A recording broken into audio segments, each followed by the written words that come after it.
Sa nagpapatuloy na kampanya ng iba't ibang sangay ng pamahalaan para sa kapayapaan, muling pinagtibay ang estado ng Benguet na malaya sa insurhensya at karahasan. Karagdagang detalye mula kay Nika Abrenica. Pinagtibay ang deklarasyon ng lalawigan ng Benguet bilang Insurgency and Community Terrorist Group Free.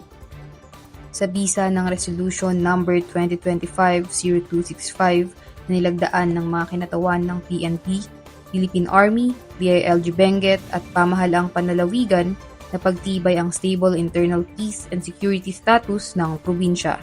Na-declare na ito. Na-declare na ito, hindi ako nagkakamali mga noong 2022 ata 2023. Kaya nga yung tawag namin, yung ceremony is reaffirming the declaration of insurgency free and state of stable internal peace and security ng province of Benguet. Itong phase na ito, itong STIPS or State of Stable Internal Peace and Security is the last phase ng yung tinatawag natin na insurgency to STIPS spectrum. Kinilala rin ng Philippine Army si Governor Melchor Diclas dahil sa pagpapanatili nila ng insurgency-free na probinsya. No, dati conflict may isang lugar kasi mga progression. So, important din talaga the peace in order in the community kano at progression si Kenya at Benguet. So,